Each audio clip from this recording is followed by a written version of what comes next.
আশা করি আপনারা সবাই খুব ভালো আছেন। একটা নতুন ভিডিওতে আপনাদের সকলকে স্বাগত জানাই। আজকে ভিডিওটা শুরু করতে একটু দেরি হয়ে গেছে। সকালে ব্রেকফাস্ট কমপ্লিট, আপনাদেরকে দেখানো হয়নি। এই দুপুরে রান্না নিয়ে চলে এসেছি। আজকে কি রান্না করব চলুন দেখিয়ে দিই। এই যে বাজার থেকে চিকেন নিয়ে এসেছি, আর এখানে আলু পেঁয়াজ ছাড়িয়ে রেখেছি, আর করব একটু কচু বাটা। আর এখানে ভাত বসিয়ে দিয়েছি, এটুকুনি রান্না করব, দিয়ে কাঁচাকুচি আছে সেগুলো করব। তাহলে চলুন দেখতে থাকুন, রান্না করে নিই।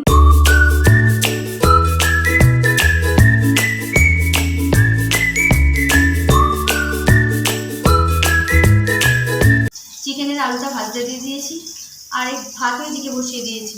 যেহেতু মেয়ের জ্বর হয়েছিল, শরীরটা খুব দুর্বল, ওই জন্য ভাবলাম ওকে একটু ফল ছাড়িয়ে দিই। আর এই যে দেখুন, কাজ করতে করতেই ফলগুলো ছাড়িয়ে নিই। চলুন বন্ধুরা, ভাত নামানো হয়ে গেছে, চিকেন বসিয়ে দিয়েছি। চিকেনটা বসিয়ে জামা কাপড়গুলো কেচে নিয়েছি। জামা কাপড় কাচা হয়ে গেছে, ছাদে চলে এসেছি জামা কাপড়গুলো মেলতে। তাহলে চলুন জামা কাপড়গুলো মেলে নিই।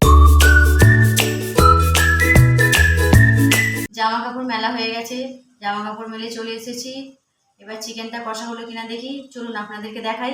এই দেখুন বন্ধুরা, চিকেন আমার কষানো হয়ে গেছে। এবার খালি আলুটা দিয়ে দেবো, তাহলেই হয়ে যাবে।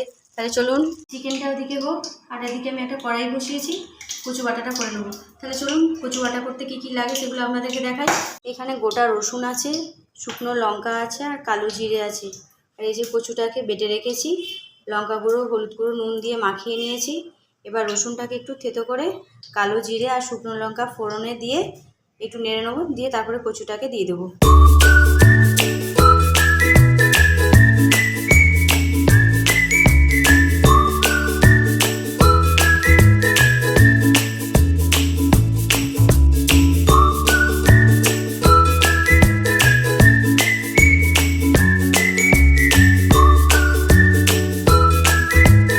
চিকেনটা ওদিকে রান্না হচ্ছে, আর এদিকে কচু বাটা আমার রেডি।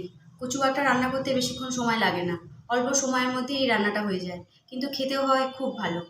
আমার বরমশাই তো মাছ মাংস অতটা খেতে পছন্দ করে না, ও কচু বাটা, শুক্তো, শাক, ওল এসব দিয়ে ভাত খেতেই ও খুব ভালোবাসে। তাহলে এইভাবে একবার কচু বাটা বানিয়ে খেয়ে দেখবেন, দেখবেন এই দিয়েই সব ভাত খাওয়া হয়ে গেছে।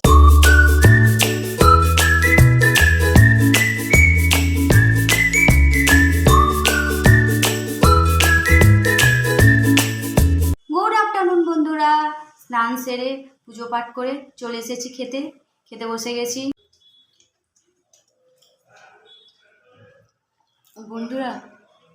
কচুটা দিয়ে ভাতটা খেতে না খুব ভালো লাগছে, এত ভালো হয়েছে, এটা দিয়েই ভাত খাওয়া হয়ে যাবে। তাহলে চলুন আমরা খেয়ে নিই, আপনারাও খেয়ে নিন।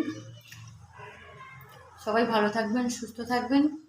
আর আমার ভিডিও ভালো লাগলে লাইক, শেয়ার আর সাবস্ক্রাইব করবেন। টাটা।